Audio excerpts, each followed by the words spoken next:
¿Sí o no? ¿Nos quedamos aquí, chicos? Recuérdenme.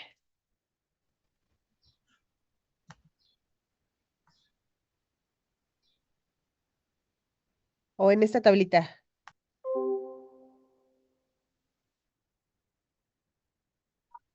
Nos quedamos creo que en esa tabla. Ok, entonces, no olviden que estamos en los tipos de transporte celular de todos los procesos ADVE.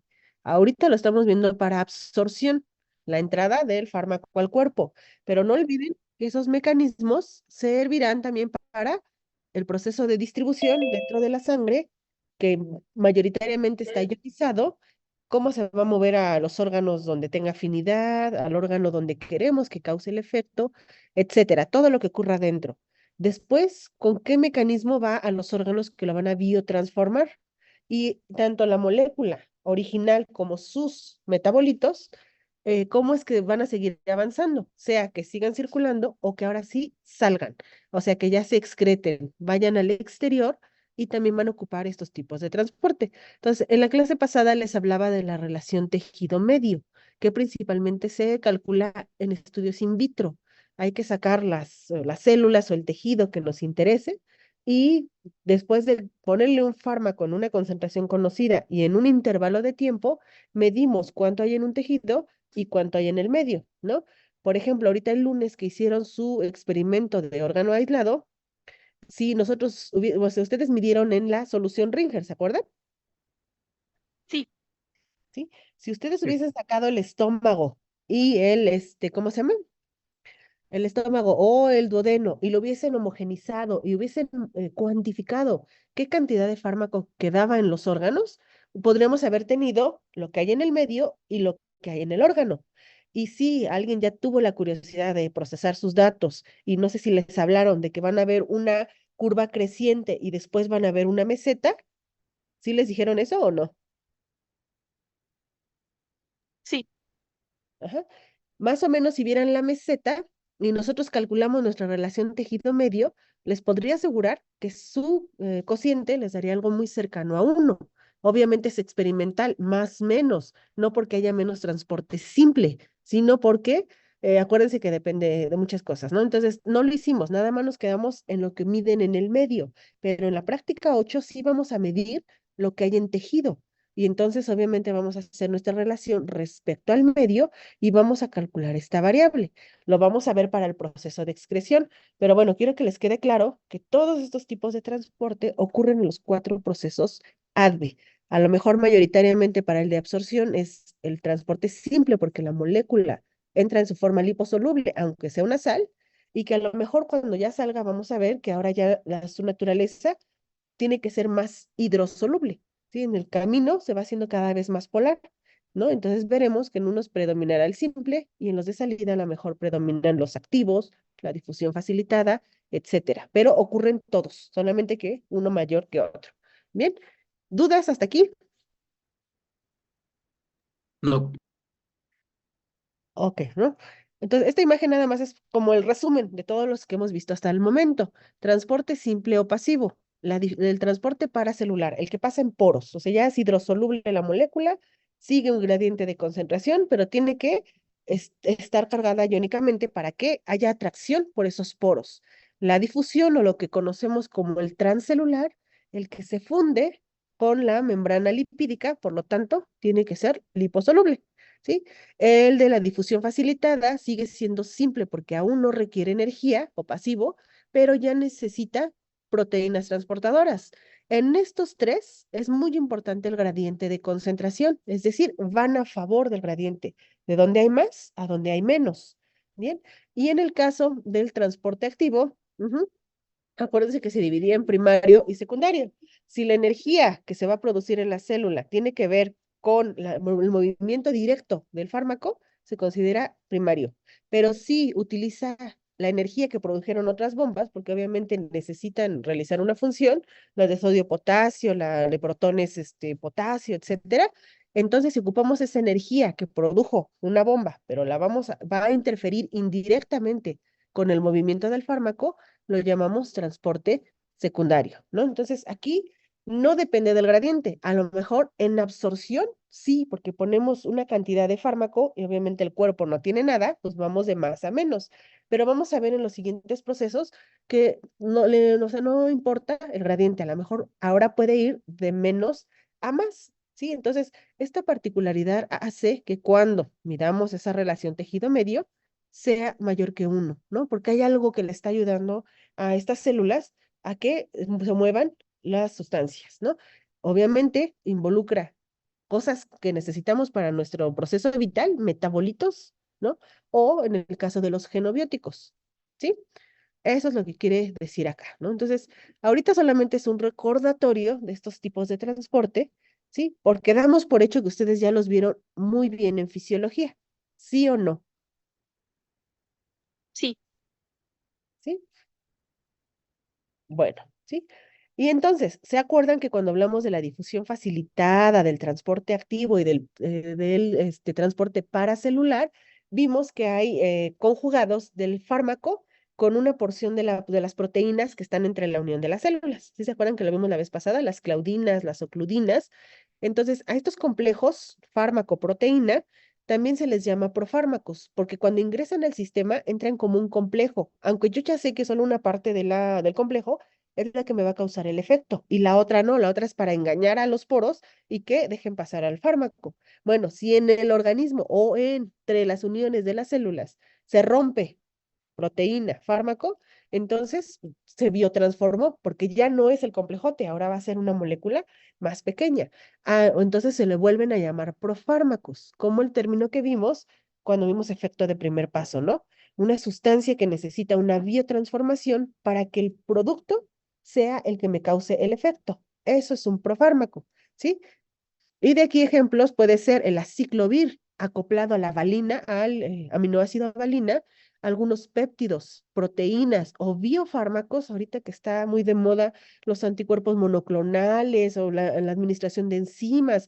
Acuérdense que las enzimas, para que se bioactiven, a lo mejor necesitan que le corten un pedazo, ¿no? De la proteína. Si eso ocurre, pues ya es una molécula diferente el producto. Entonces ya hubo una biotransformación. No importa que solamente haya sido un corte o pérdida de un grupo funcional pequeño. A eso ya se le llama biotransformación. Vamos a ver más adelante ese tema, ¿sí? Los derivados que están unidos a claudinas, caderinas, ocludinas y todos sus heterotipos, ¿por qué? Porque favorecen el transporte paracelular, ¿sí? O los inhibidores de bombas que estén sacando, metiendo sustancias a las células, acoplados a proteínas MRP, PGP, etcétera, favorecen el transporte transcelular, ¿sí? Ahora esa inhibición, pues nada más va a dejar que el transporte simple haga su trabajo, ¿sí? Por eso dice inhibidores de bombas. ¿Quedan claros los ejemplos? Sí, sí, Muy bien.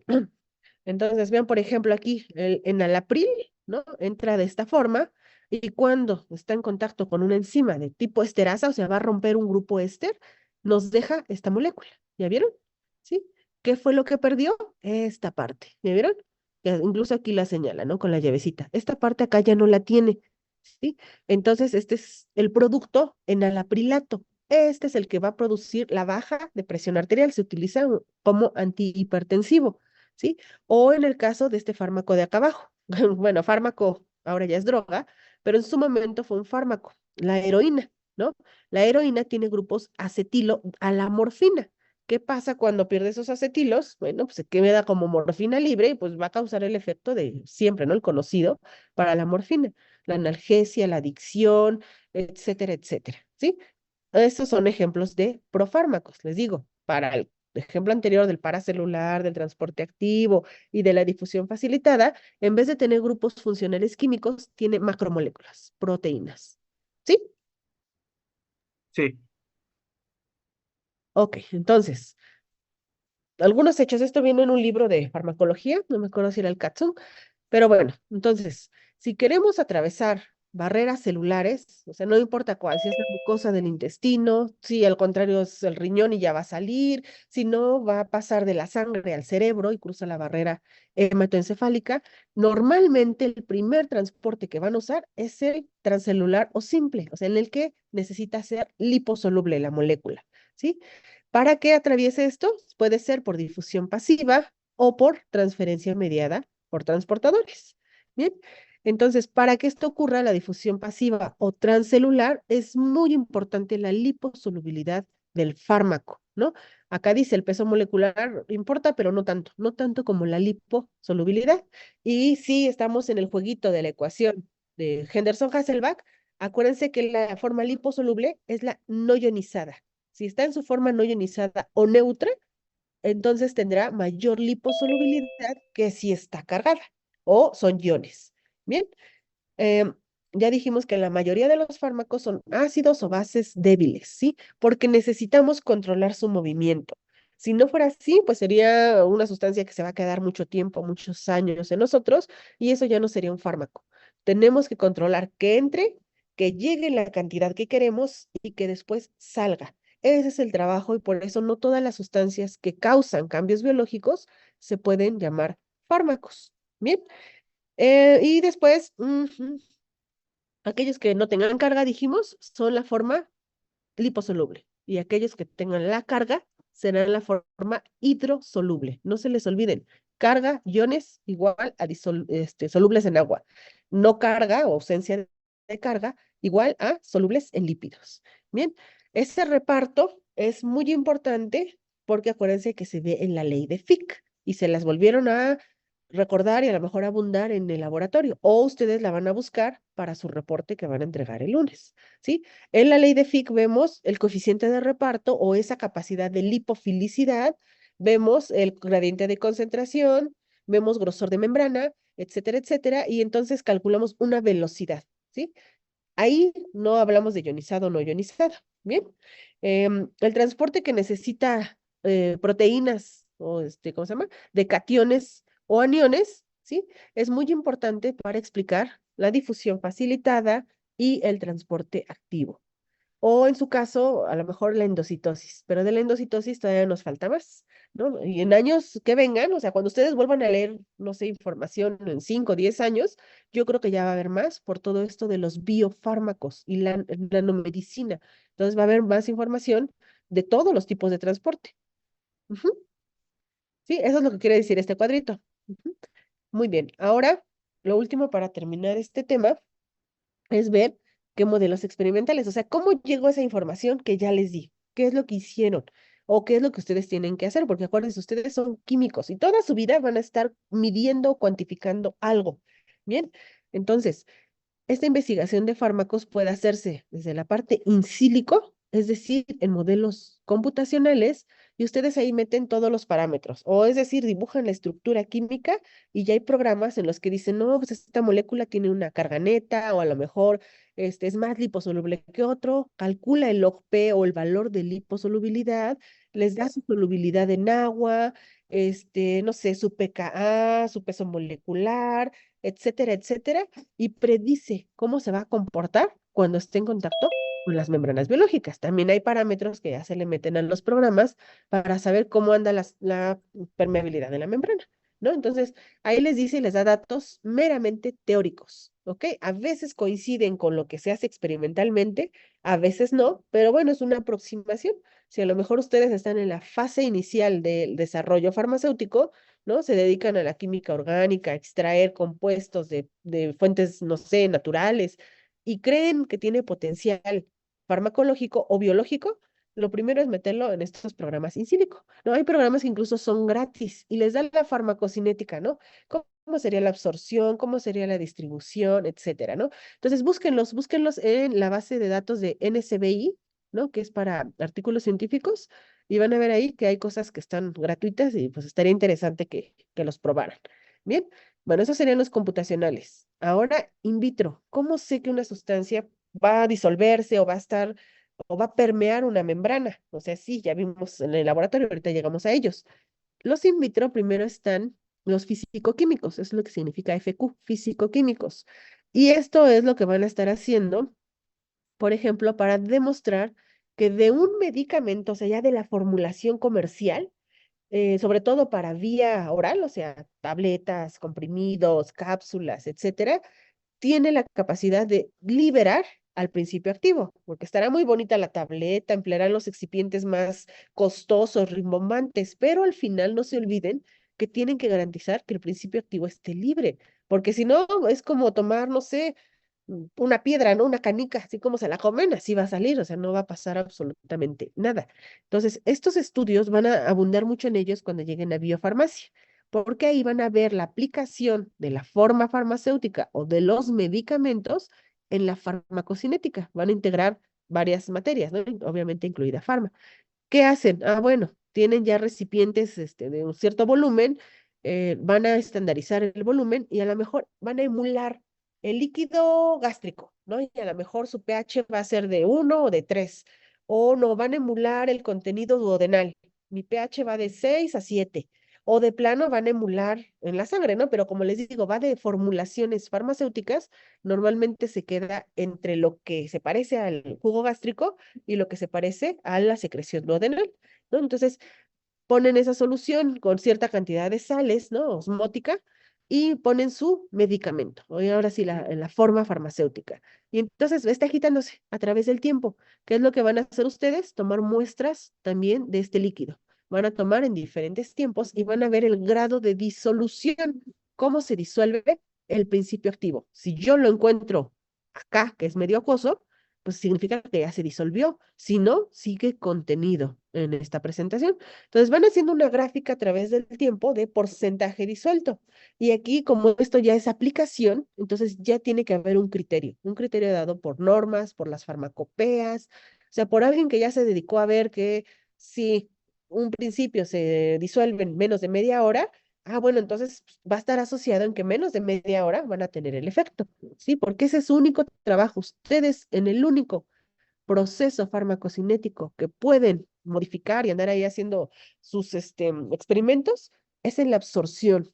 Pero si no se absorbe un fármaco, los demás procesos y obviamente el efecto jamás se van a llevar a cabo. Bien, entonces calculan esto, ven por las normas cumple o no cumple, y aquí es donde les dan los permisos de venta para que mi medicamento diga si es capaz de liberarlo, o le dan la denominación genérica y entonces ya lo hacen, ¿no? Es un área de trabajo, así que no lo echen en saco roto. Algunos de ustedes se van a dedicar a esta parte, ¿sí? Eso sería el método físico-químico. Ahora, seguimos en la parte in vitro. Hay membranas ya artificiales que vean, están hechas, por ejemplo, de lecitina de huevo o de algún otro biopolímero, ¿sí? En donde vamos a tener un dispositivo de vidrio, ¿no? O sea, a lo mejor abajo tengo mi solución donadora con el fármaco disuelto, luego le pongo la membrana en unos dispositivos de vidrio herméticos para que no se vaya a salir, y entonces luego pongo un segundo recipiente que no tiene fármaco, o sea, tendrá otras cosas, pero no el fármaco. Y vemos cómo el fármaco tiene que difundir, o sea, algo parecido a lo que hicieron, pero no es tejido, es una membrana artificial. Ajá. Estas membranas, por sus siglas en inglés, pueden ser MAI o PAMPA, así las van a encontrar. Y obviamente en la solución aceptora ustedes van tomando muestras y cuantificando cómo es que difundió ese fármaco. Ahora, ¿qué es lo que tratan de emular aquí? Es un modelo de aproximación, pues lo que pasaría en la membrana biológica. Es como si ustedes en la primaria o en la secundaria hicieron el experimento de ósmosis, donde ponían papel celofán con colorante y veían cómo se desplazaba o cómo la intensidad de color, bueno, papel, ¿cómo se llama? Ponían colorante en un lado del celofán y en el otro no había colorante y veían cómo se difundía, ¿no? Cómo se difundía. Ahí la ósmosis era donde va el agua, hacia dónde va, de donde hay menos a donde hay más concentración, ¿no? Bueno, algo parecido es esto. No es celofán, es otro biopolímero. ¿Queda claro, chicos? Sí, profe. Profesor. Bueno, siguiente experimento para ver permeación es utilizar estas dos líneas celulares, MDCK y CACO2. La MDCK, no recuerdo ahorita, no es humana, creo que son células de perro, de riñón de perro o algo así, y la CACO2, que son, sí, células humanas, pero cancerosas. Así que tiene que ver eso. Bueno, estas dos líneas celulares tienen la capacidad de sedimentarse en el frasquito de cultivo y formar como una capa, así como otra membrana. O sea, entre ellas se van uniendo, van generando así como adhesivo alrededor de ellas y es como si formaran una película. ¿no? Entonces tienen estos dispositivos que ven aquí en la parte inferior izquierda, ¿no? En donde en mi frasquito de adentro tengo mis células después de un tiempo de, a lo mejor, de incubación y de cultivo. Y aquí es donde voy a poner mi fármaco. Aquí voy a poner mi fármaco. Y de ahí, abajo en el fondo, tiene una base semipermeable y entonces va a ir pasando.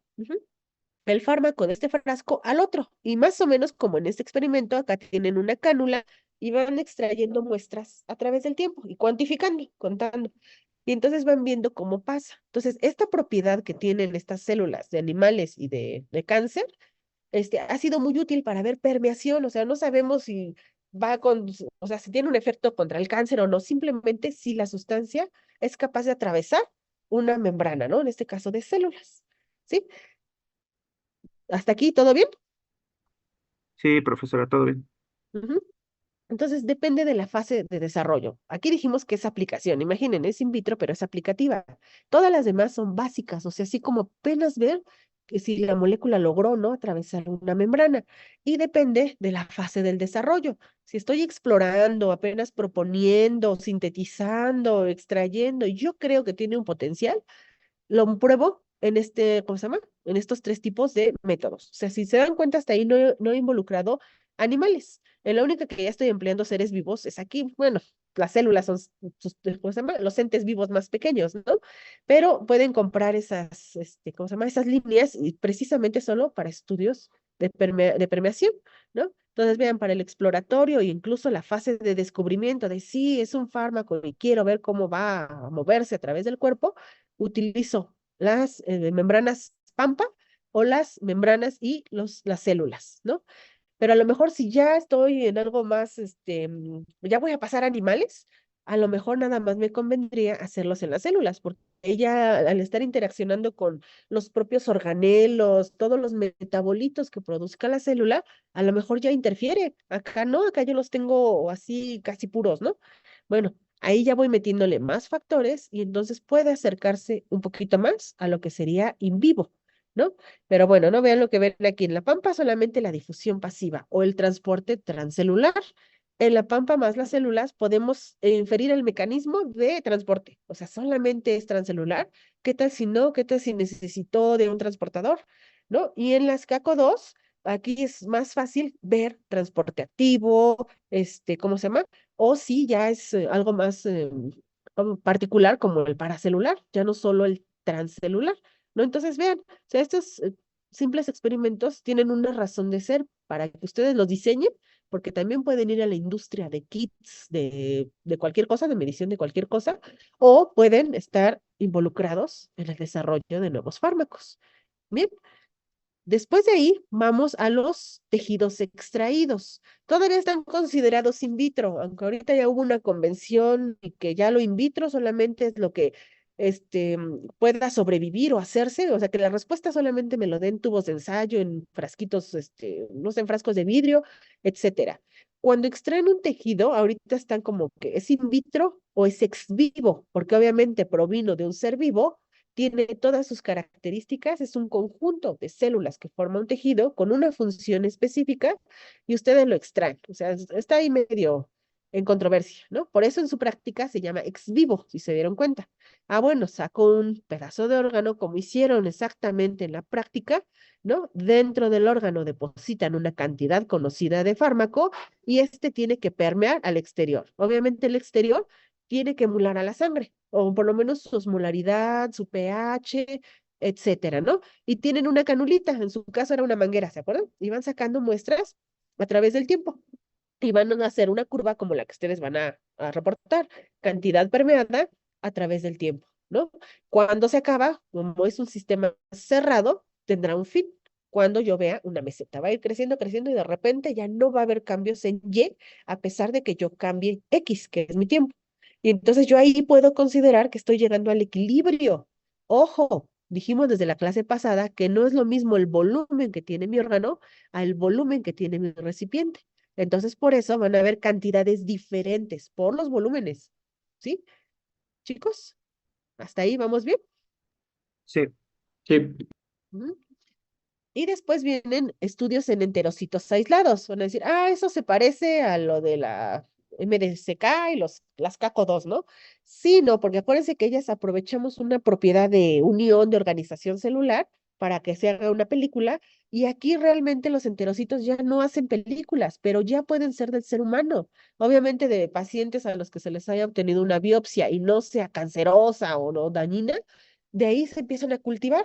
Y entonces, si la medicina o el fármaco va a ir para el ser humano, qué mejor respuesta que las células del humano. Otra vez, para vía oral, si yo quiero células intestinales, porque quiero ver cómo va el paso de dentro del intestino hacia la parte donde están los vasos. O a lo mejor, bueno, si tiene un movimiento en dirección contraria, podría ser para la secreción. Todo es información, ¿no? Entonces ahí les dicen, ¿no? Que hasta los bioimprimen en 3D, o sea, porque más bien quisieran hacer como pedacitos de duodeno, pero después de cultivar las células, ¿no? Y entonces ahí ya no va a ser uno solo, un solo tipo de célula, ya van a ser muchos, y cada una en condiciones sanas va a tener sus organelos, sus enzimas, etcétera, etcétera, para que podamos estudiar ese fenómeno, ¿cómo se llama? Del lado apical, o sea, del lado interno del duodeno hacia el lado vasolateral, cerca de los vasos sanguíneos, ¿sí? ¿Cómo es que va a ser esta difusión, ¿no? Si yo quiero absorción, pongo aquí el fármaco y tengo que medir por acá, tendría que tener una cánula. Si a lo mejor quiero ver secreción, pongo mi fármaco acá y veo cómo regresa al interior del duodeno, ¿no? Entonces es una forma de hacerlo, ¿no? Ahorita en Europa esto está un poquito más desarrollado que aquí, porque hasta tienen como sus intestinos de vidrio, y ya nada más ponen los cultivos celulares y pues va pasando ahí un líquido con sustancias y van viendo qué tanto se va permeando. Sigue siendo un modelo, tal vez ya más aproximado a lo que está ocurriendo en vivo, pero ya existen, ¿sí? Bueno, y finalmente, ¿cómo se llama? Los estudios in vivo. Sí, ahora sí, yo ya necesito a seres íntegros, sobre todo pluricelulares, ¿no? En este caso, los animales de experimentación. En ellos yo ya puedo ver cómo es que se da ahí sí la absorción, porque como ya es íntegro, yo quiero saber, independientemente de la zona donde lo administre, cómo llega a la sangre, ¿no? A sus venas y arterias principales. Hay dos formas de hacerlo in vivo los famosísimos estudios de perfusión, ajá, en donde tengo que obviamente tener anestesiado un animal o lo van a abrir porque tienen que conectar catéteres, uno donde vayan a introducir la sustancia y otro donde vayan a obtener la muestra. Y entonces por ahí les dice que hay una bombita, ¿no? Para que haya movimiento. El fármaco debe de ir disuelto en una solución que también sea isotónica. El animalito tiene que seguir vivo mientras yo voy tomando muestras, o sea, de su latido cardíaco, su presión arterial, etcétera, para que yo vaya tomando las muestras, ¿no? Vean, líquido de perfusión está a 37 grados, etcétera, etcétera, y voy tomando mis muestras, ¿ven? En diferentes tiempos. El animal está vivo, entonces aquí ya va a interferir todo lo que tiene, ¿no? Solamente que obviamente este animal lo tengo que sacrificar al final, ya lo abrí, ya le estoy cambiando todo su homeostasis. Y acuérdense lo que les contaron en laboratorio, o sea, no tienen sangre infinita.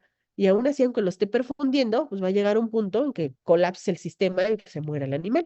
Pero bueno, existen estos estudios, ya son in vivo, solo que necesitamos esa tecnología de catéteres, bombas y demás, ¿no?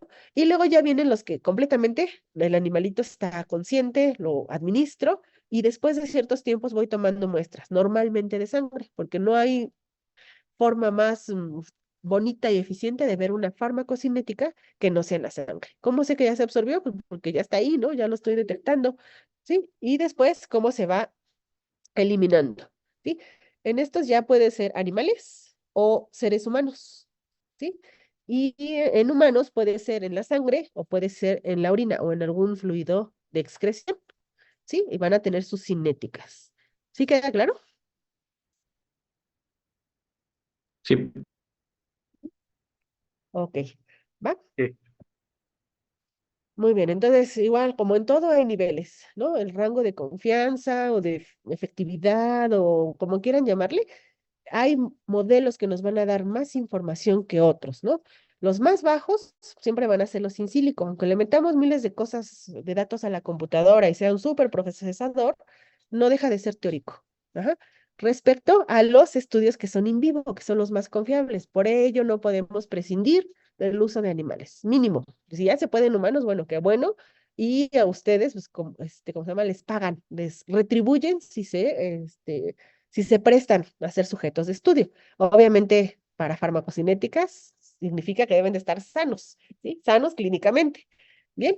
Y en medio, pues están los in situ, los de perfusión, los de órgano aislado, o los in vitro, las famosas membranas artificiales, los cultivos celulares, etcétera. Bien, decidirán cuál les conviene dependiendo de lo que quieran estudiar o de las normas y reglas que quieran cumplir, porque les digo, no siempre van a poder usar animales y cada vez nos están poniendo más requisitos para hacer estudios en hechos.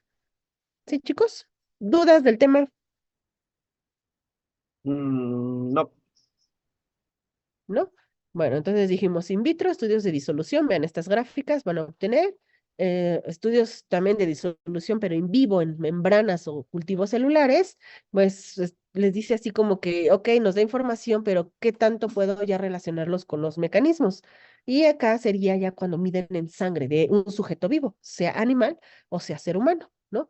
Mido la cinética y después cuando acumulo mi respuesta, voy a tener también este tipo de gráficas, ¿no?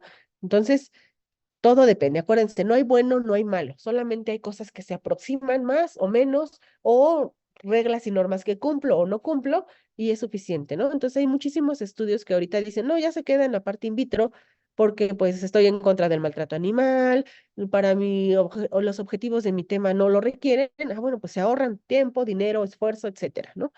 Y es válido, ¿sí? Con esto terminaríamos el tema de absorción. De absorción y de mecanismos de transporte. ¿Dudas? Todo bien, profesora. No. ¿Qué les parece? ¿Interesante o no interesante? Sí, la verdad, sí. Bastante interesante. Muy Sí. largo. Bueno, ahorita que ve la clase ya les voy a poner la tarea, que era lo de los ejercicios de la ecuación Henderson-Hasselbalch, buscar características físico-químicas de un fármaco o de varios de los que ustedes quieran, mínimo uno, pero bien buscado, y los mecanismos de transporte que usa. Obviamente tienen que hurgar, porque no, o sea, no me digan, no sé, el sulfato de morfina, pues ya se sabe que es liposoluble y solamente usa el transporte simple.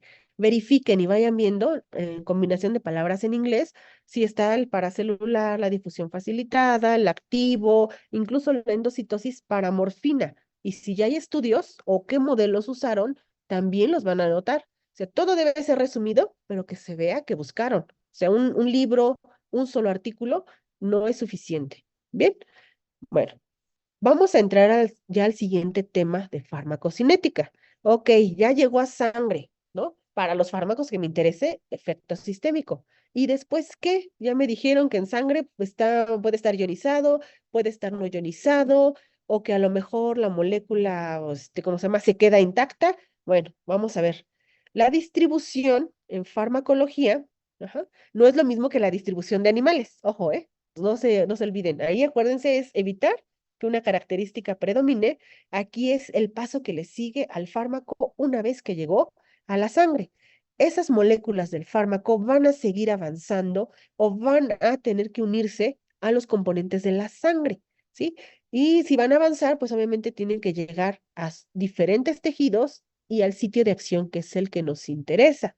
Entonces, si ustedes ya consideraron todos los factores que afectaron la absorción, ahora hay que considerar todos los que afecten la distribución para saber qué moléculas o qué cantidad de fármaco me queda libre y listo para que vaya donde yo quiero. Porque al final, acuérdense, tomamos fármacos porque queremos un efecto, un cambio biológico. Pero antes de eso, antes de saber cómo lo hace o qué va a hacer, necesitamos que se absorbiera, que se distribuyera, que más adelante se transforme y que salga o conocer ese movimiento.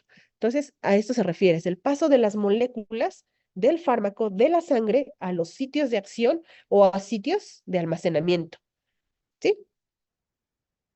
Sí. Ujú.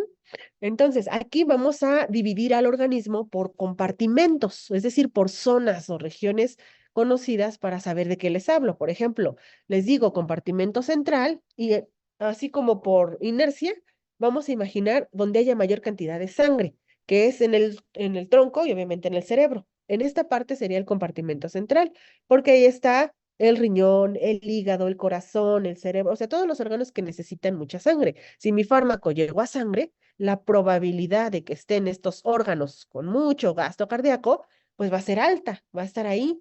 Aunque yo lo quiera para el dolor de cabeza, sé que va a estar en riñón, sé que va a estar en hígado, etcétera, etcétera. Pero las pocas moléculas que hayan llegado a mi sistema nervioso, esas son las que me van a quitar el famoso dolor de cabeza. Y aunque yo lo haya tomado por la vía que ustedes quieran, ¿sí? Entonces, aún aunque ya se están absorbiendo pocas moléculas y todavía hay muchas en el sitio de administración, la distribución ya puede empezar. Por eso les digo, los procesos ADVE son simultáneos. No hay que esperar a que todas las moléculas se absorban para que ahora todas se distribuyan y luego todas se biotransformen y luego todas salgan.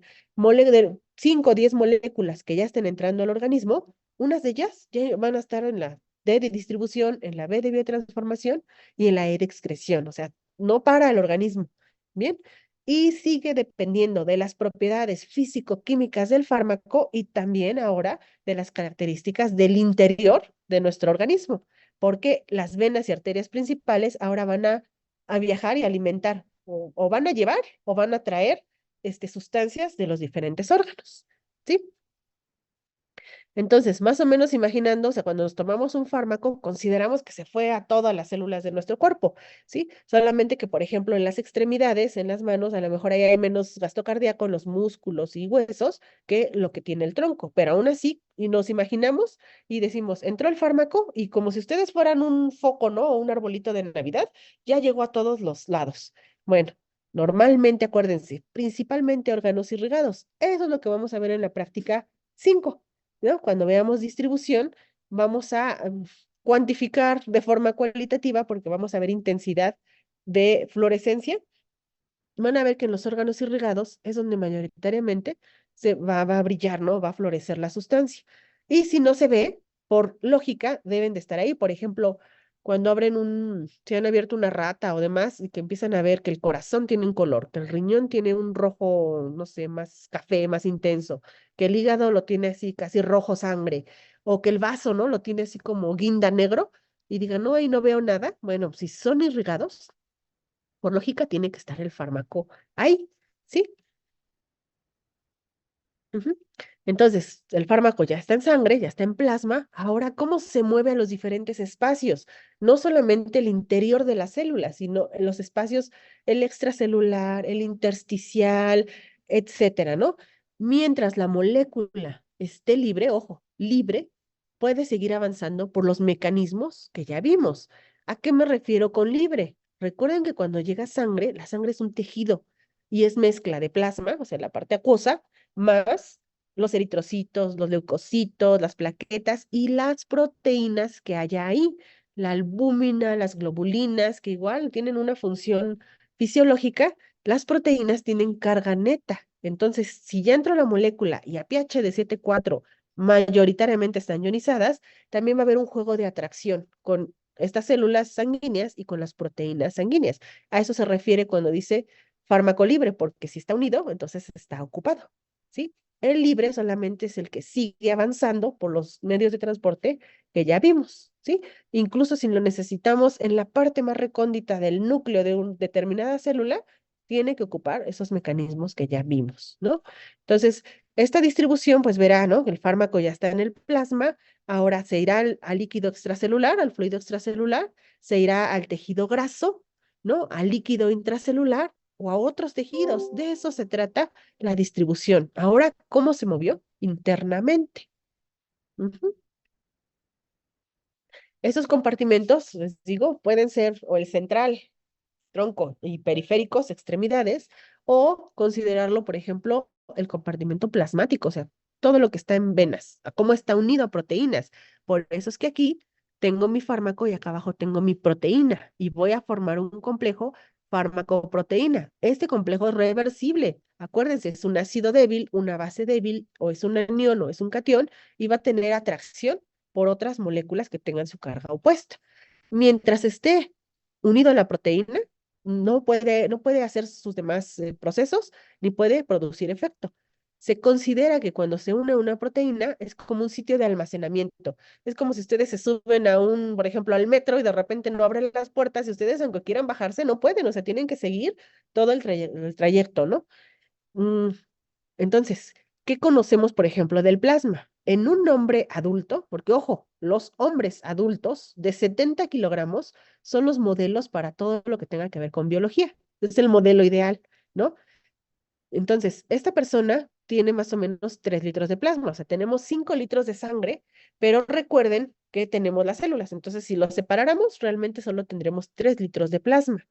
En el caso del intersticial, es decir, entre el plasma Profesora, y ya antes de que llegue a células, hay líquido, ¿no? Ah, bueno, de ese líquido tenemos 9. Bueno, ese hombre de 70 kilogramos tiene 9 litros. ¿Sí? ¿Va bien?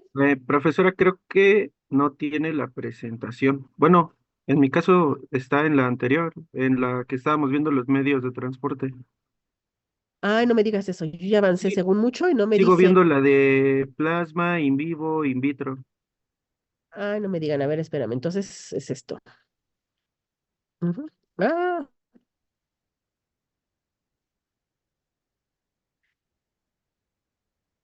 ok. ¿Ya la Ah, pueden ver? sí, ya, una que dice distribución, ¿no?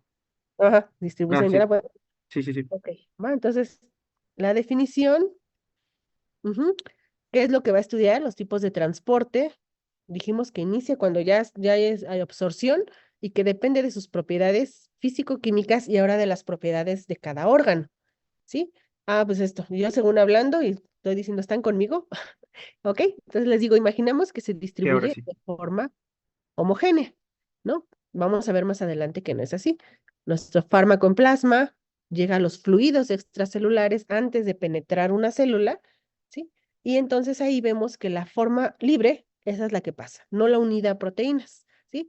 Y que este proceso de distribución se puede resumir en esta imagen, ¿no? Ya llegó a plasma, aquí están usando una vía endovenosa, está en plasma, y de ahí cómo se va a mover a este espacio extracelular, al espacio intracelular, a este de acá, o cómo puede irse a tejidos, no sé, que tengan más cantidad de grasa, o a otros, a lo mejor, por ejemplo, el hueso no tiene grasa, pero puede ser que tenga afinidad por ciertas moléculas y se quele con el calcio. Entonces me forma un complejo ahí donde me puede durar por mucho tiempo, ¿sí?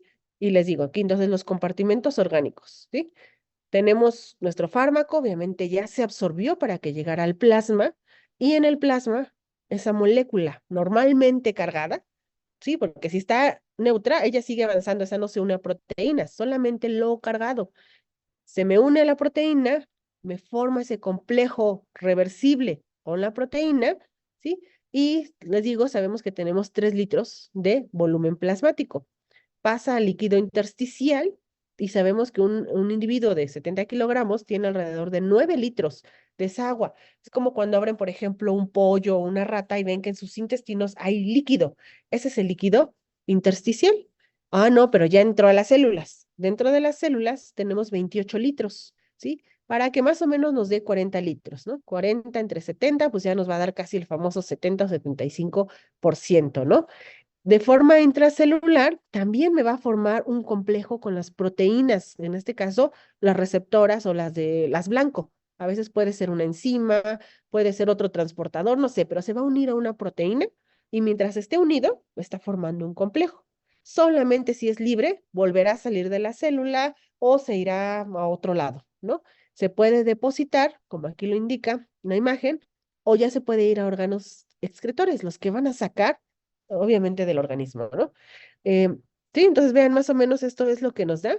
El líquido extracelular es el plasmático más el intersticial y ya lo demás es intracelular, ¿no? Entonces, un individuo de 70 kilogramos tiene alrededor de 5 a 6 litros de sangre, ¿sí? Y nos dice que de hematocrito, los que ya llevaron materias clínicas, acuérdense que es la proporción entre todo lo sólido de la sangre y la parte líquida. Se dice que tenemos casi el 50%. Bien, y bueno, acá cuando se biotransforma, pues también ese metabolito va a seguir moviéndose, ¿sí? O va a salir del cuerpo, ¿sí? ¿Hasta aquí todo claro?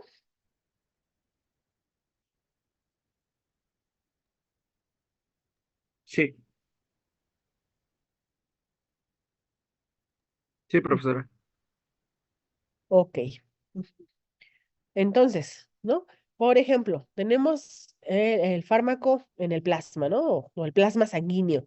Y a lo mejor entró por la vía inhalatoria la sustancia, acá entró por el tracto gastrointestinal. Entonces, por ejemplo, el pulmón, acuérdense, sitio de absorción, porque entra, pero más adelante vamos a ver que también es un órgano de salida. En el tracto gastrointestinal, mayoritariamente es de entrada. Vamos a ver que hay secreción, también hay salida, pero en una menor cantidad porque la función de los órganos es esta, en el pulmón, intercambio, mete y saca, mete y saca. En el tracto gastrointestinal, sobre todo el duodeno, su función es absorber.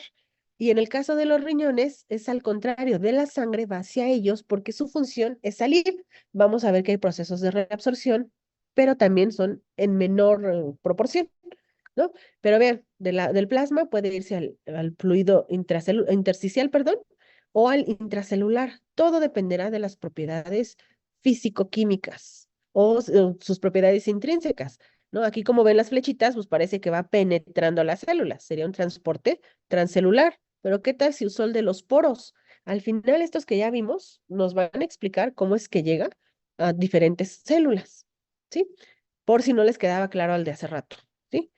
Bueno, entonces dijimos, sí, el hombre, bueno, el varón adulto de 70 kilogramos es nuestro modelo. ¿Por qué? Porque en las mujeres hay más variación, ¿no? Acuérdense que principalmente tenemos más proporción de grasa, tenemos más cambios, no sé, a través del tiempo que en los hombres, por eso los hacen a ellos estables y a nosotras no.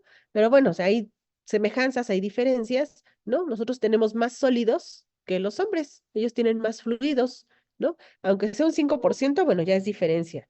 Más o menos de esos fluidos, las dos terceras partes tienen que ver con el intracelular y la tercera parte que queda con el líquido extracelular. Dijimos que este se forma del fluido intersticial y del plasma, ¿no? El intersticial es lo que esté afuera de las células y el del plasma lo que esté en la sangre, ¿no? Entonces, espero que igual les vaya quedando más claro, ¿no? Cuando les diga, se quedó en plasma, se quedó en el intersticio, sí llegó a nivel celular, ¿sí? Vamos a ver por qué, ¿ok? Ujú. Ah, bueno, miren, aquí les había puesto el tubito de lo que está compuesta la sangre, ¿no? El plasma, 55%, las células, 45%. Ven que el hematocrito decía ahí 50%. Bueno, puede variar de 45 a 55%. En el plasma, pues tenemos 91% agua, 7% proteínas disueltas en agua, porque si no, ¿cómo vamos a saber esta parte líquida? Albúmina, fibrinógeno, globulinas, etcétera, etcétera.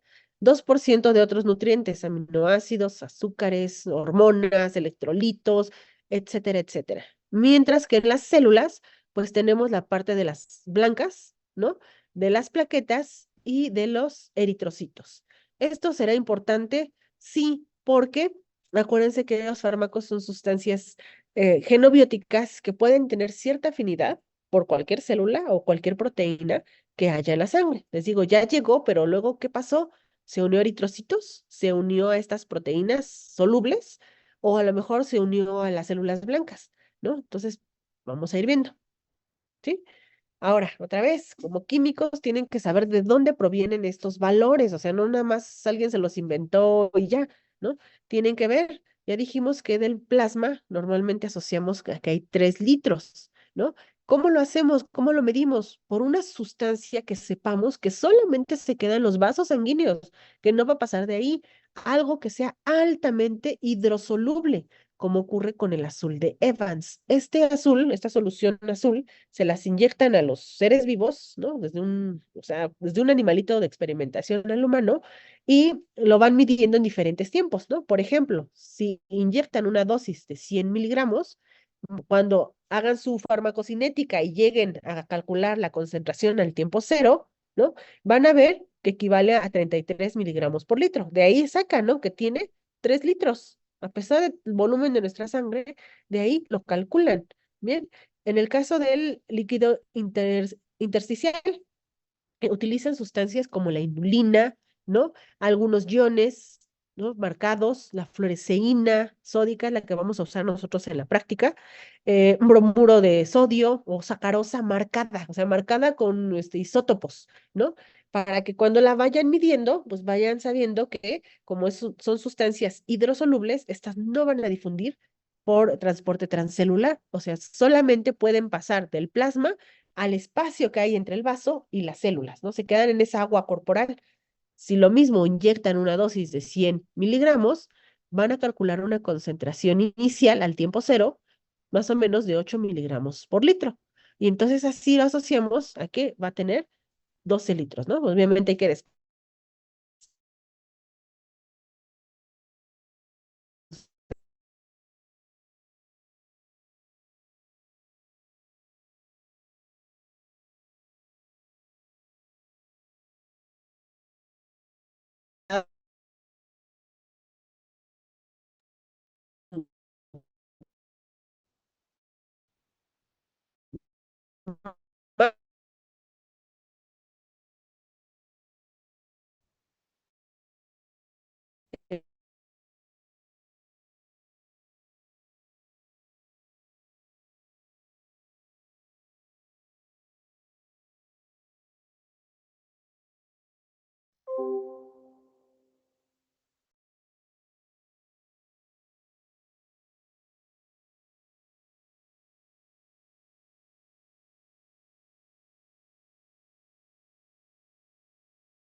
¿Sí? ¿Sí me escuchan o no? Ahora sí, profesora. No es que se trabó y de repente se salió. Sí, el internet está pésimo aquí en Zacatenco. Bueno, entonces, ¿en qué me quedé? ¿O qué alcanzaron a escuchar al final?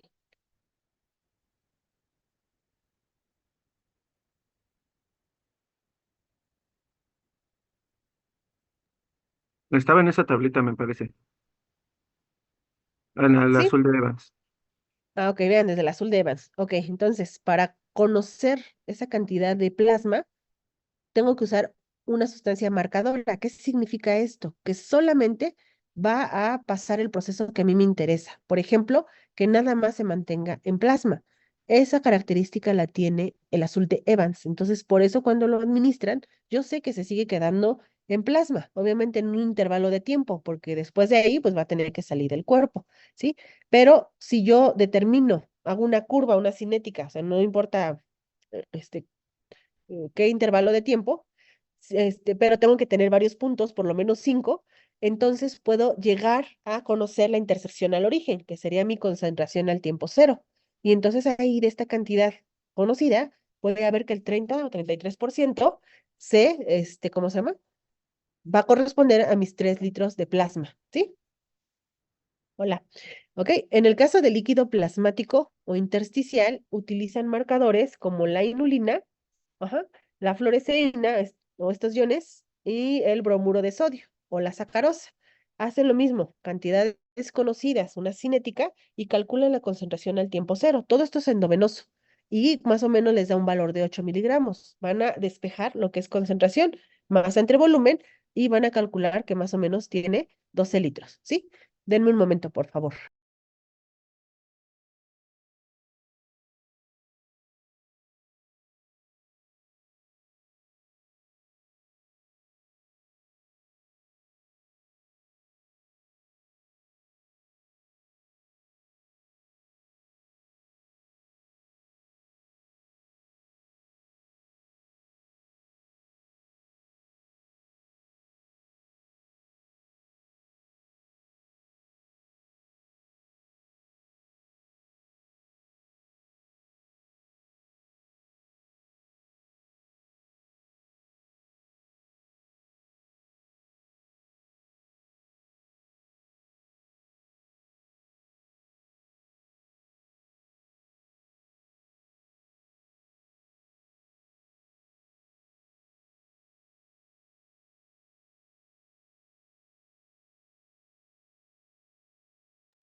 ¿Va?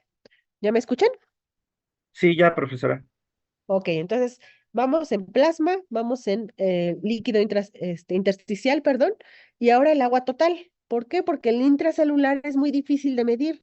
Entonces, quiero ver ahora el agua total de un organismo y pues el único marcador que se conoce que llega hasta los niveles más recónditos del cuerpo, pues es el agua. Entonces, utilizan agua marcada, la tritiada o la deuterada. Y después, pues obviamente utilizan un equipo que mida esa radiación, ¿no? Esa emisión y también hacen su cinética y van calculando. Dices, bueno, ok, calculan mis 40 litros que me debe de dar en ese individuo de 70 kilogramos.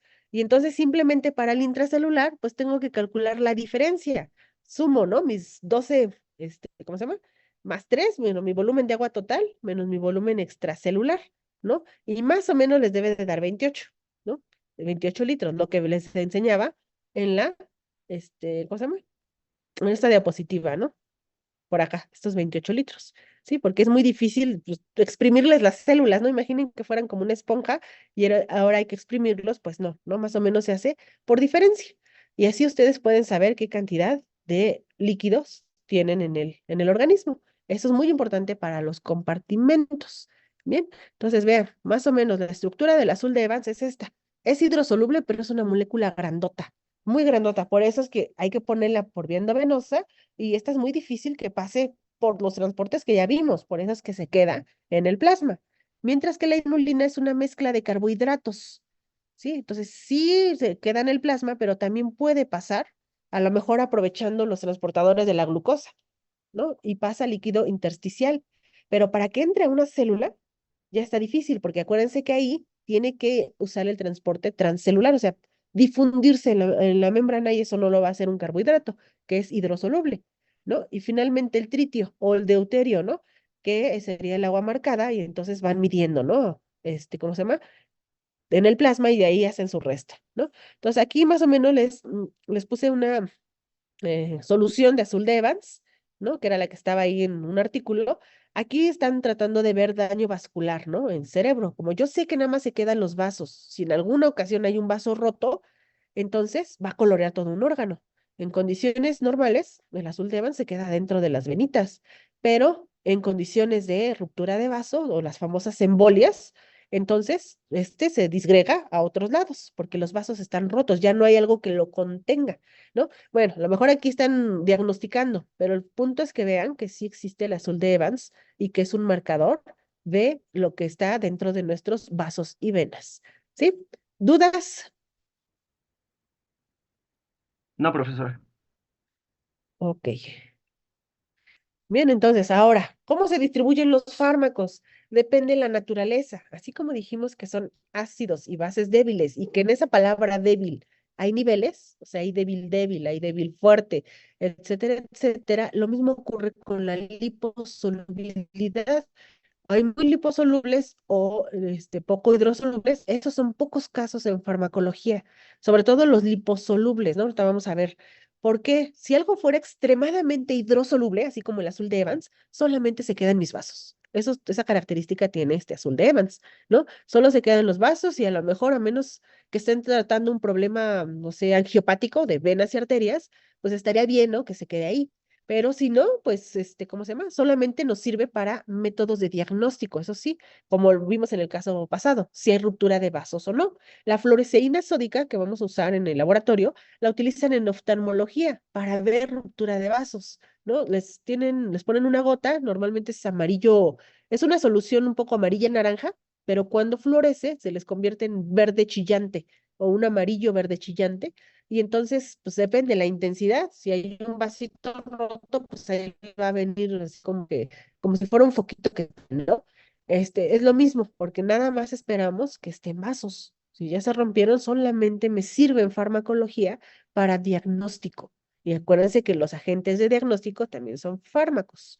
Para lo demás, la mayoría de los fármacos están en estas dos situaciones. Aquellos que sean más hidrosolubles, pocos liposolubles, significa que van a pasar a nivel intracelular. Ya el resto de la silueta humana, aquí en mi ejemplo, ya son intracelulares. Entonces, una porción sí llegará a las células, aunque otra se sigue quedando en el plasma. Vean, ¿no? O por lo menos al líquido intersticial, perdón. Este sería mi ejemplo de la imagen 2. Y en el 3 sí es que ya está en plasma, en intersticio y en células. O sea, ya llegó a un nivel más allá. Pero si algo es muy liposoluble o se acumula o no sé, desaparece de las venas, pero no ha salido del cuerpo. No significa que ya esté fuera, sino más bien que se fue a los lugares más recónditos y se quedó atrapado en el medio intracelular.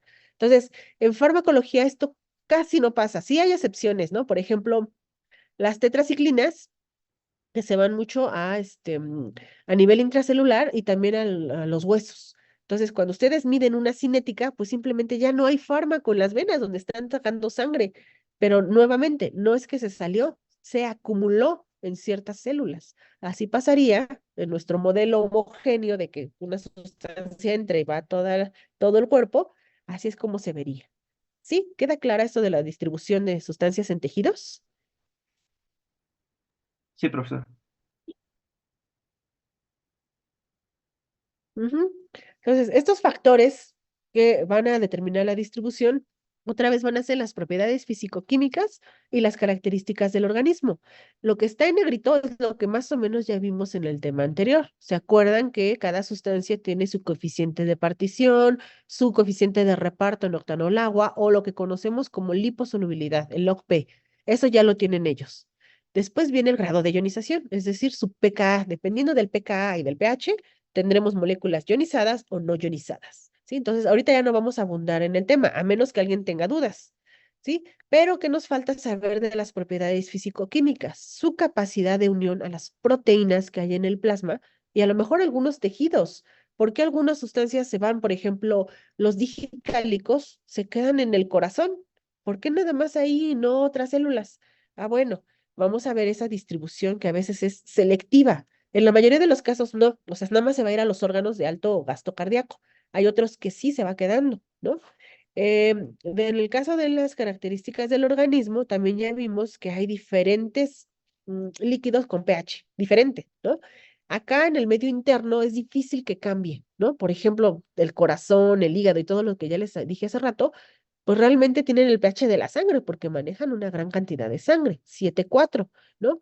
Eh, entonces, aquí ya no varía mucho, a lo mejor, no sé, sitios de acumulación, pues podría ser, no sé, la leche materna tal vez, pero ya casi, casi ese es un fluido de salida, porque tiene una función, ¿no? De que va a salir a alimentar a otro ser, ¿no? Bueno, ese es uno. En el caso del gasto cardíaco, eso que les digo, que si el hígado maneja el 30%, el riñón el 25%, o sea, ya ahí se nos fue la mitad de nuestra sangre en esos dos órganos, que el cerebro tanto por ciento, ¿no? Que el vaso, etcétera, etcétera, pues la probabilidad de que un fármaco esté en esos órganos es alta, simplemente por la función biológica que tiene, ¿no? Eso es lo que vamos a demostrar en la práctica 5, ¿sí? Y después que tenemos que ver las barreras, ¿no? Han oído la barrera hematoencefálica, la barrera placentaria, la barrera ciliar del ojo, etcétera, etcétera. Ah, bueno, hay que verlas porque hay que entenderlas para ver cómo es que pasa una sustancia, ¿sí? Si alguno de estos se modifica, pues obviamente el proceso de distribución cambia y también la magnitud del efecto, ¿no? Por ejemplo, en el caso de las proteínas, ¿no? De una vez les adelanto, ¿qué pasa con aquellas personas desnutridas, ¿no? O anoréxicas, pero una anorexia así clínica, ¿no? No de que hoy no comí y ya cambiaron mis proteínas, ¿no? De personas que de verdad ya perdieron hasta masa muscular y ya son un esqueletito andante, ¿no? O las personas que no tienen que comer y ya se ven así todas flaquitas, pues si no tienen masa muscular tampoco van a tener proteínas en una gran cantidad, ¿no? Tienen que tener, si no estarían muertos, pero tienen menos. Entonces, ¿qué pasa si ustedes les dan un fármaco o cualquier genobiótico? En ellos no va a haber a qué unirse y la mayoría está libre. Y libre significa que está lista para hacer los efectos, ¿no? Positivos, negativos, pero ya va a estar lista. Entonces, el que cambiemos algo de aquí también va a influir en la distribución, ¿sí? Les adelanto, de la práctica que vamos a hacer, todavía vamos a estar viendo influencia de las vías de administración, pero recuerden, las vías de administración solamente van a modificar o procesar el efecto perdón, el proceso de absorción de forma directa. ¿Van a influenciar a los demás procesos? Sí, pero ya la forma es indirecta. Depende cuánto se absorbió, pues es la proporción que se va a distribuir y a seguir todos los demás procesos, ¿sí? No se les olvide porque luego dicen, es que la vía intramuscular se distribuye en hígado, cosa que está mal. Fármaco administrado por vía intramuscular, a lo mejor tuvo mayor presencia en hígado, después de la absorción, se puede entender, o se distribuyó el fármaco después de administrarlo por vía intramuscular, ¿Sí van conmigo, chicos? ¿Queda claro?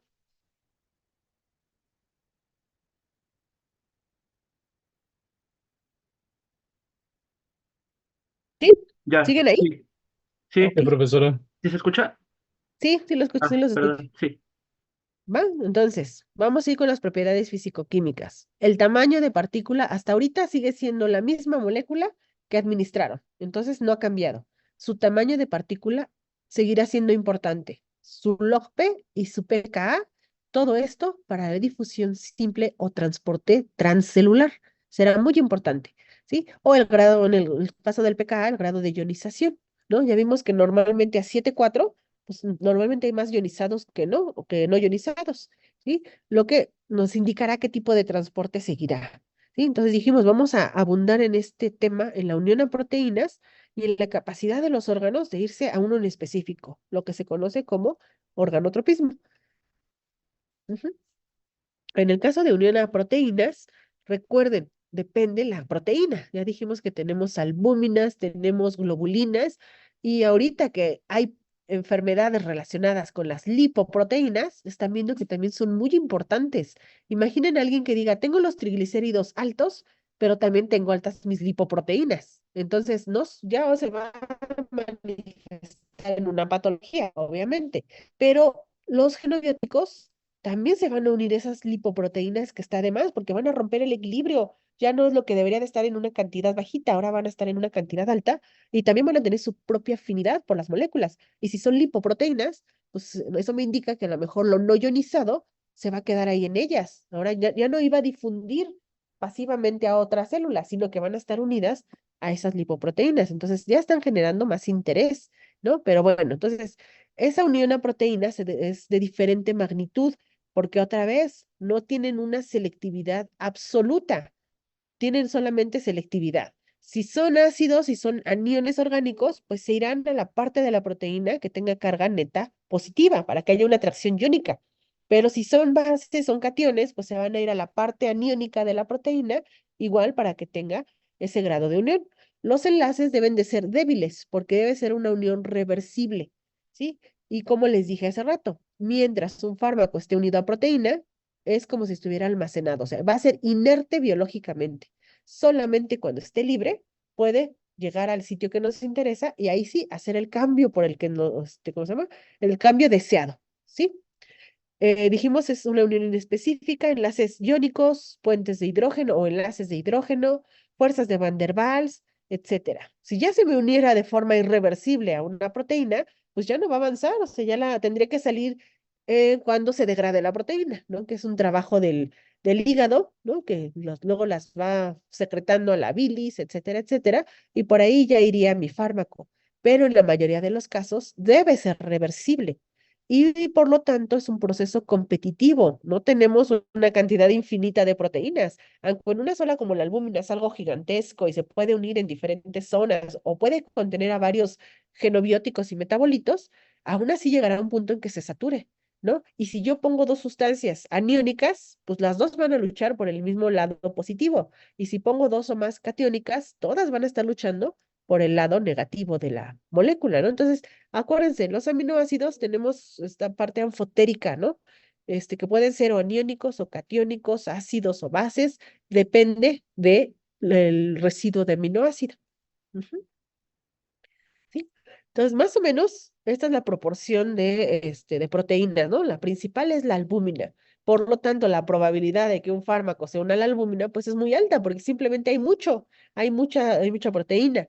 Y de ahí le siguen las globulinas. Y les digo, esta imagen la tomé de una referencia de los 90. Ya 30 años después, las lipoproteínas están tomando mucha importancia, ¿no? Antes eran casi imperceptibles, ahora ya, ¿no? Pero bueno, vean, la mayoría de los fármacos se asocia que se une a la albúmina.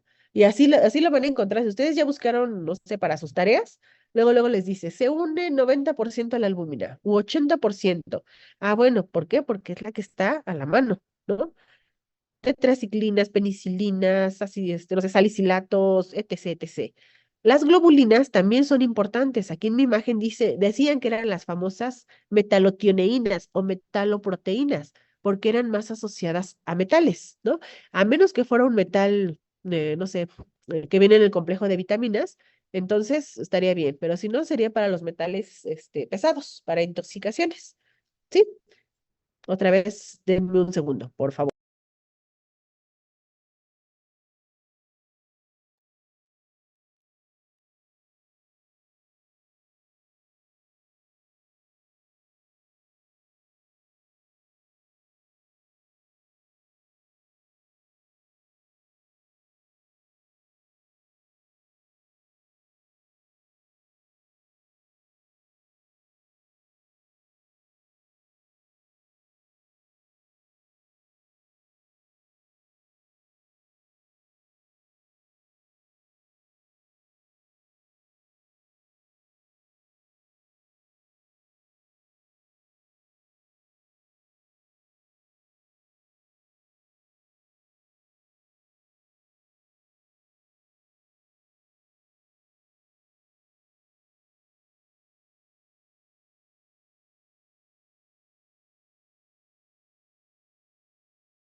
Ok, ¿ya me escuchan? Sí, ya. Sorry. Bien, entonces esto nada más es para ver la proporción de proteínas. O sea, no es la única y a lo mejor se va a unir en diferente grado, ¿no? La albúmina, las globulinas, todo lo que haya en sangre y que tenga carga neta, porque acuérdense, están en su forma ionizada, ¿sí? Entonces, retomando o reiterando, el tipo de enlace debe ser débil, iónicos, Van der Waals, puentes de hidrógeno, etcétera. Y algunos, por ejemplo, algunas proteínas o que se aumentara en concentración, está asociada con algunas patologías, ¿no? Sobre todo con intoxicaciones de metales. Pero bueno, ya vimos que no solamente se une a metales, también se puede unir a fármacos, ¿sí? Y que si una persona tiene déficit de proteínas plasmáticas en el grado de desnutrición o de anorexia, obviamente aumenta la cantidad libre de fármaco y por ende la capacidad de producir efectos adversos, ¿no? O la parte tóxica. Acuérdense, se supone que tenemos que controlar siempre esos niveles en plasma y asociarlos a efectos positivos. Si no lo asociamos así y nos pasamos de nivel, entonces ya estamos hablando de efectos tóxicos, ¿sí? Sí, Chicos. sí. Entonces, según esto, tenemos más de la mitad, bueno, de todas las proteínas, más del 50%, 54% es albúmina. Y dependiendo del residuo de aminoácidos, tendrá esa carga iónica, ¿no? A lo mejor más positiva, más negativa, y atraerá a aniones o ácidos débiles, o cationes o bases débiles, ¿no? Lo mismo que las glicoproteínas, que dicen ahí se une a bases principalmente, ¿sí? Siempre y cuando la carga sea negativa, porque acuérdense que las bases son cationes. ¿No? Igual, cuando sea la tarea de este tema, tienen que buscar con qué grado de unión se une a los diferentes tipos de proteínas que hay, incluso si se une a células, o sea, si se une al eritrocito, al leucocito, etcétera, poner ahí qué tipo de enlace o qué proporción, ¿no? El punto es que ustedes escarben, no nada más se trata de que me crean, ¿ok? ¿Sí? ¿Queda claro? Sí, profesora. ¿Sí? Bueno, entonces, esa unión va a seguir la ley de acción de masas, ¿no? Siempre va a haber una proporción y pues no va a ser infinita. Si ya se pasaron, entonces ya no es una dosis terapéutica, ya es una dosis tóxica. ¿Por qué? Pues entonces ya hay demasiado, ¿no? La proporción que nos quede de fármaco libre es la suficiente para causar el efecto, ¿sí? Considerando este grado de unión. Entonces, imaginen, ya consideramos antes que sí pasó por ciertos tejidos, que sí fue por vía oral, sufrió el efecto de primer paso, que sí, no, la flora bacteriana hizo de las suyas. Ah, bueno, ahora que ya llegó a sangre, ¿cómo se va a unir a estas proteínas? ¿No? Es un proceso saturable y dijimos competitivo desde hace rato, competitivo. Entonces, depende la concentración de fármaco y su afinidad por los sitios de la proteína, se unirá en mayor o menor medida, ¿no? Y también depende de la concentración de proteínas. De hecho, esto es una medición así como muy básica en la química sanguínea, ¿no? Bueno, miden la cantidad de proteínas y pues más o menos también ahí ven los médicos, ¿no? Asocian con procesos patológicos. Normalmente cuando hay enfermedades de hígado, pues hay más baja cantidad de proteínas porque se sintetizan principalmente ahí. Y si mi hígado está enfermo, pues no está funcionando para producir lo que debe, ¿no? Entonces ahí tendrían que ajustar dosis. Entonces ya no le puedo dar la completa, tengo que ajustar porque si no se me va a intoxicar el paciente, ¿no? A eso se refiere. O claro, es trabajo de los médicos, ¿no? Pero bueno, hay desgloses, ¿no? De las ecuaciones para ver cómo se pueden estudiar. Tengo mi concentración de fármaco conocida, mi concentración de proteínas y cuando se une y forma el complejo, pero yo quiero hacer una ecuación, acuérdense, voy a meter una constante. Y entonces ahora sé que la cantidad de proteínas totales será aquella que no está unida a proteínas, perdón, a fármacos, y aquella que sí está unida a fármacos. Y voy sustituyendo en mis dos ecuaciones, ¿no? Voy sacando todo esto. Bueno, les voy a pasar la presentación para que vayan viendo, ¿no? Mi concentración de fármaco, mi complejo proteína, a lo mejor no conozco el complejo, pero sí conozco la cantidad de fármaco. A lo mejor ocupo un medio de separación de componentes sanguíneos y solamente voy a ver lo que sí se unió, lo que no. En uno precipito para que libere y en otro no precipito. Y voy viendo estos diferentes niveles o magnitudes de concentración. De tal forma que al final, cuando yo vea a qué velocidad se unen, vean, no les recuerda la ecuación de mi... Ya se olvidó ya.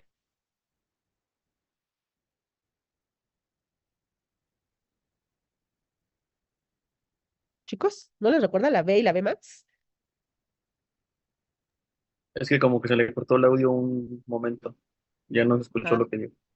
no me diga. Bueno, que vamos a ir deduciendo qué cantidad de proteína o qué cantidad de fármaco está en el plasma y voy asociándolo a mi cantidad de proteínas, incluso las totales, ¿no? Que involucra todas las que haya en el suero. Y al final, ese proceso de unión lo voy a estudiar por la ecuación de Michaelis-Menten. Acuérdense, son procesos saturables. En algún punto lleva una cinética y de repente cambia a otra. ¿Por qué? Porque ya se llenaron, ya se ocuparon los espacios. Por eso es que aquí, ¿se acuerdan? La concentración de sustrato, ¿no? Con mi constante, ¿no? Y con mi Bmax, que sería la pendiente de una cinética. Esa misma es la que tenemos acá. Miren, para fármacos. Tengo mi concentración de fármaco, mi constante, ¿no?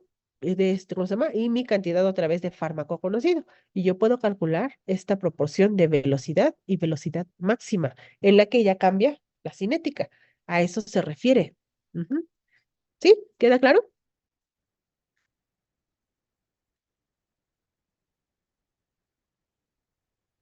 Sí, Sí, chicos, profesor. o también se Sí, volvió a ir, profesora. ¿no? Pero sí, se supone que ya estoy usando mis datos a ver si funciona o no.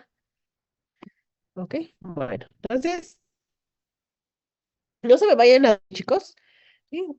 ¿Qué tenemos que saber? Que esta imagen que yo les puse del muñequito donde se distribuía homogéneamente, en la vida real no es cierto. No es uniforme. Todo depende de cada sustancia.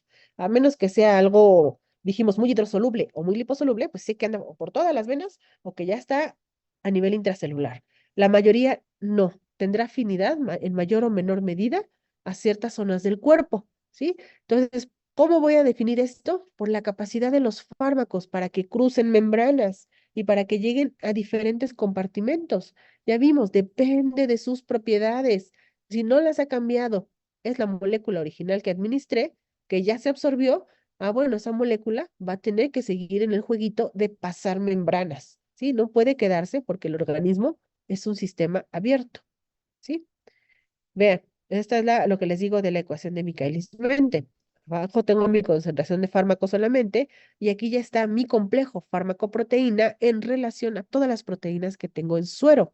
Y tengo una cinética de este tipo y después cambia. Entonces se parece ahorita a lo que están viendo in vitro, pero todo esto es in vivo.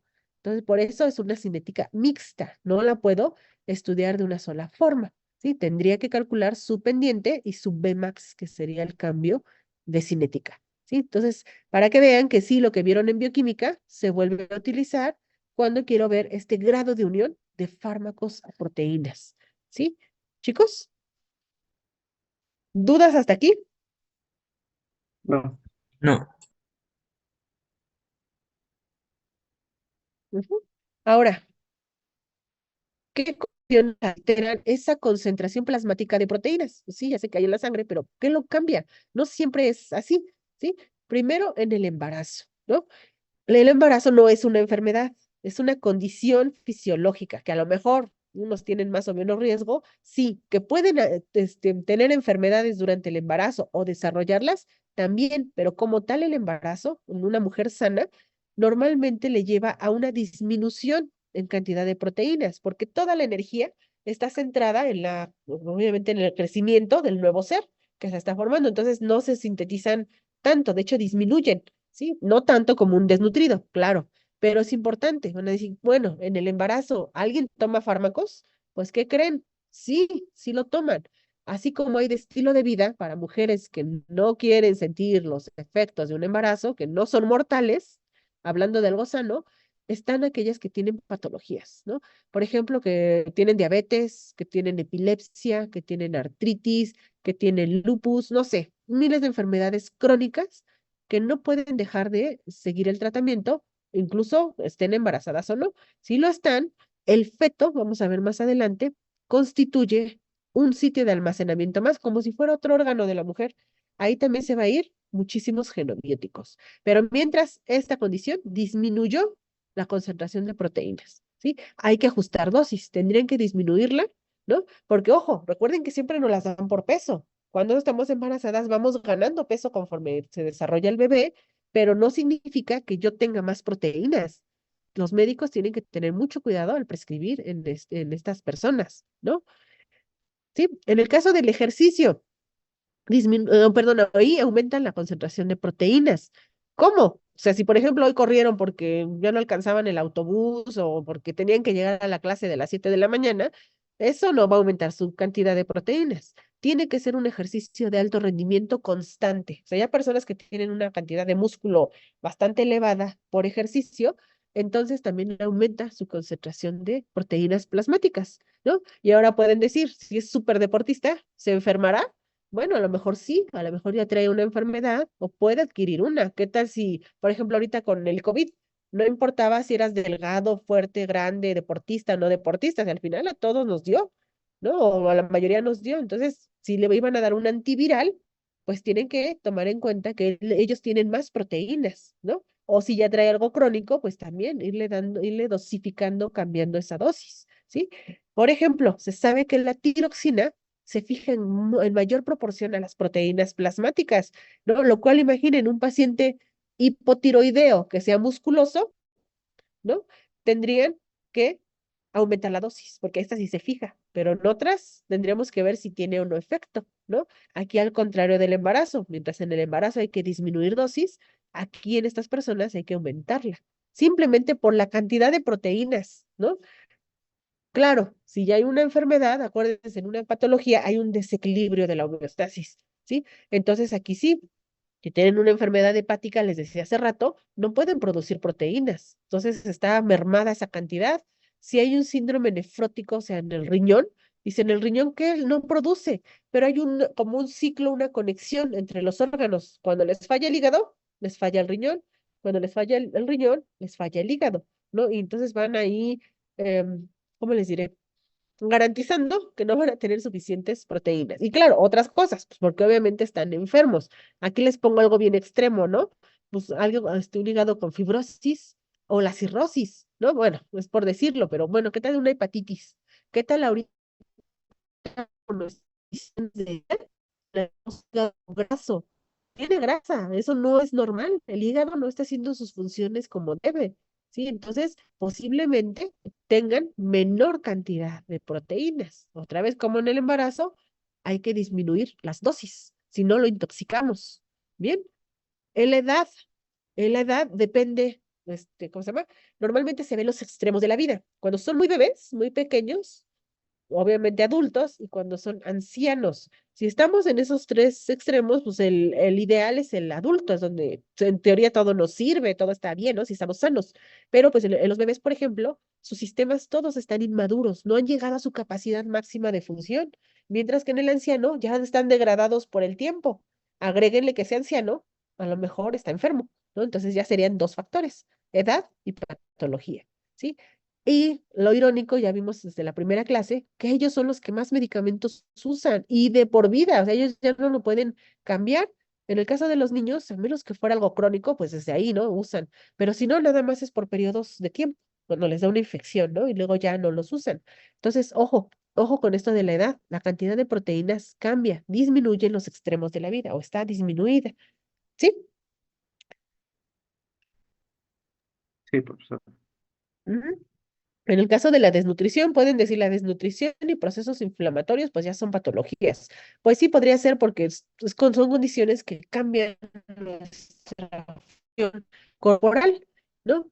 Sí, personas que no tienen que comer, o sea, a lo mejor decimos aquí México, somos pobres, somos un país tercermundista, pero afortunadamente vivimos en un país fértil, ¿no? Y pues no se han oído noticias de que tantas personas han muerto de hambre, pero a lo mejor en África es más notorio, ¿no? Ok, si ahí les donan medicamentos, porque obviamente si no tienen para comer, pues obviamente no tienen para comprar medicamentos. O sea, tienen que ajustar dosis porque disminuyen. O en primer mundo, tienen los recursos, tienen los medios, pero las personas decidieron o por problemas psicológicos son anoréxicas, están desnutridas y entonces tampoco pueden darles la misma cantidad de fármaco, ¿no? Si no hay proteínas, recuerden, no hay fijación, hay mayor cantidad de fármaco libre, por lo tanto, los efectos estarán más intensos o llegamos a la parte tóxica, ¿sí? En el caso de la inflamación así como tal aumenta la vasodilatación, ¿no? Entonces, estas citocinas que produce el sistema inmune que están asociadas con este proceso inflamatorio hacen que igual los poros aumenten, pero ahí es una condición patológica. No necesitamos estar inflamados siempre para que algo pase fácilmente, ¿no? Al aumentar la permeabilidad vascular, podemos hacer que una molécula pase de un compartimento a otro y a lo mejor a otro en el que no deseamos que esté, simplemente pasa y entonces nos va a producir mayor cantidad de efectos adversos o en una inflamación crónica disminuye también la cantidad de proteínas. Otra vez, si ustedes ahorita se pegan en la esquina de un mueble y se les inflama la mano, no por eso va a disminuir su cantidad de proteínas, porque es algo localizado y agudo. Les va a doler, pero se les va a quitar. Pero cuando es una inflamación crónica, artritis, cáncer, lupus, todas las enfermedades que se les ocurran crónicas, disminuye la cantidad de proteínas. Y otra vez llegamos a esta situación. No hay proteínas, el fármaco no se une, podemos intoxicar al paciente. ¿Queda claro? Sí. ¿Y cómo vamos? Bien, profesor. Bien. Ujú. Bueno, entonces dijimos, para que algo nos vaya a causar efecto, debe de estar libre. Sí, es importante la unión, pero es mi reservorio, ¿sí? Como es reversible, cuando haya terminado de hacer un efecto, mis pocas moléculas que llegaron al sitio blanco, entonces se despegará de las proteínas y habrá otras moléculas que llegarán, ¿no? Entonces, quieran o no, otra vez aprovechamos lo que ya hay. Esta proteína me va a garantizar que el fármaco siga dando vueltas, pero está disponible porque se va a despegar de forma reversible. Mientras esté conjugado, es farmacológicamente inerte. Ojo, luego en los exámenes les pregunto, ¿la forma libre produce efecto? Y me pone, no, no es cierto. Ojo, solo lo que esté libre. Si está unido, pues es difícil, a menos que mi objetivo pues fuera que se uniera a la albúmina y que ahí, no sé, la inactivara, pero no es el caso porque ella no tiene una función de enzima, ¿no? Tiene otras funciones, ¿ok? Esto retrasa la eliminación, ¿sí? Como está disponible, pues estará dando vueltas y vueltas y vueltas para ser utilizado, les digo nuevamente, cuando lo que ya se unió al sitio blanco se haya despegado y también se haya ido. También esa unión al sitio blanco es reversible. Si no, ¿cómo garantizaríamos que un fármaco entra y sale del cuerpo? No lo podríamos hacer, ¿no? Entonces, la fracción conjugada nada más es un almacén, un reservorio en la sangre. Ajá, ¿sí? Ejemplos, ¿no? Ejemplos de fármacos que se quedan ahí en la sangre, ¿no? La suramina tiene esta estructura, ¿no? Está grandísima. Habría que ver su log-P, etcétera. Este se utiliza para tratar al tripanosoma, que es un parásito intracelular. Entonces, hay regiones del mundo en donde esta enfermedad es muy común, ¿no? Sobre todo en países tropicales. Aquí en nuestra región tropical puede ser que haya esta enfermedad, ¿no? En la India, en, no sé, todos estos países exóticos, les puede dar esta enfermedad. Bueno, ¿qué hacen? Les administran por vía venosa, miren, entonces está grandísima, es difícil que se absorba como lo hemos visto por vía endovenosa y en su organismo permanece por varios meses. Genera un tipo de enlace, sigue siendo débil, pero no es tan fácil que regrese, o sea, que se despegue de la proteína. Por lo tanto, en su sistema puede durar meses y es fármaco. Se los puse porque les digo, la mayoría entra y sale el mismo día y por eso ven intervalos de dosis que dicen una cada 24 horas, una cada 12 horas, cada 8 horas. Lo más así corto que he visto es cada 4 horas, ¿no? Cada 4 horas que se administren un fármaco, porque significa que entra y sale rápido. Pero en este caso, imaginen nada más una administración y les dura varios meses. Es como si tuvieran que hacer, no sé, se van a una estancia, se van de viaje así todos unos 2 meses, imaginen que todo su verano se van por allá y si ya les administraron por vía venosa, tendrían protección, lo utilizan de forma profiláctica, ¿no? Aquí dice profiláctica, preventiva. Y acuérdense que esa es una función también de una sustancia llamada fármaco, ¿sí? Para la enfermedad del sueño, ¿sí? ¿Queda claro? Sí. Ujú. Sí, Bueno, en el caso de las proteínas tisulares, igual lo vamos a ver después en organotropismo, pero ¿qué pasa aquí? Llegó un tejido en específico y tuvo afinidad, ¿no? ¿Cómo ocurre con la cloropromacina o la clorpromacina, como quieran llamarle, con O o sin O? Esta sustancia es un antipsicótico, o sea, se da para crisis de psicosis, ¿no? Cuando ya se imaginan cosas y ya están ahí delirando, bueno, les pueden prescribir esta sustancia. Resulta que en el cerebro se queda adherido a las lipoproteínas del cerebro, porque acuérdense, es tejido meramente graso, ¿sí? De tal forma que si midieran, esto obviamente en animales, si sacrifican al animal, le extraen el cerebro, bueno, ya le extrajeron muestras sanguíneas y luego le extraen el cerebro, lo homogenizan y miden lo que hay en tejido, han visto que hay 50 veces más cantidad de fármaco en cerebro que en plasma. Y después ya vieron que porque tiene una gran afinidad a las lipoproteínas. Entonces, imaginen, aquí significaría que dosis bajas me garantizan que se van al cerebro, y el cerebro es donde tiene la psicosis. Entonces, ahí coincide que el sitio donde yo quiero que llegue es el sitio por el que me va a dar más tiempo. Necesito dosis bajas. Eso hace que se reduzcan los costos porque necesito menos gramos, menos gramaje para que me produzca el efecto que yo deseo. Y nada más es por la afinidad que tiene las proteínas, o sea, qué tiempo me va a durar en ese organismo. ¿Sí? ¿Queda claro? sí, profesor. Sí, Y bueno, le vamos a dejar aquí para que en la siguiente clase vamos a ver lo que es el organotropismo. Bien, más o menos va en este sentido, aunque sí tiene afinidad por ciertas células del organismo, pero a lo mejor ya no son así como, ¿cómo les diré? Grado de unión a proteínas. A lo mejor simplemente el cardiomiocito, por ejemplo, se unen los digitálicos, ¿no? El hueso, los tiocitos se unen a las tetraciclinas. Y entonces verán cómo personas después de que las tratan con este tipo de fármacos, luego se le ve hasta en los dientes, en las uñas y todo, cómo van cambiando de color porque ahí está el fármaco. Y ojo, sigue siendo fármaco porque les está produciendo algo benéfico, simplemente que la distribución se tardó mucho y se queda mucho tiempo en el cuerpo, pero en algún momento tiene que salir, ¿sí? Si no, no completaría la cinética, no completaría el proceso ADVE. y no les estaría ocasionando cosas positivas, estaría acumulándose, acumulándose hasta que se intoxicaran, ¿sí? Chicos, ¿dudas hasta aquí, hasta lo que hemos visto? Todo bien, profe. Muy bien, chicos. Entonces, acuérdense, ya vamos con el segundo proceso farmacocinético. El examen de teoría es hasta que veamos los cuatro, o sea, biotransformación y excreción. Pero en laboratorio, de hecho, ya nos estamos adelantando. En laboratorio, práctica 3, que es tiempo de vías de administración en tiempo de latencia, y la 4, vías de administración y concentración plasmática, todavía seguimos viendo el proceso de absorción. En la 3 de forma indirecta y en la 4 de forma directa. Viene el examen de laboratorio después de la 4 y imaginen, 3 semanas, ya hasta la cuarta, en un mes, vamos a hacer la práctica de distribución. Entonces, ojo, para que lo repasen y no se les olvide, y el día de la práctica no estén diciendo de qué hablaba, de qué iba a tratar la distribución, ¿sí? Chicos, Sí, profesora, está bien.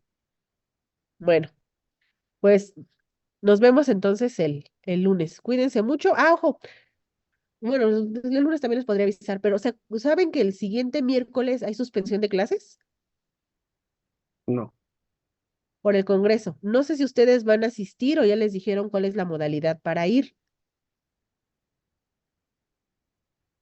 ¿no? ¿O no no. van a ir?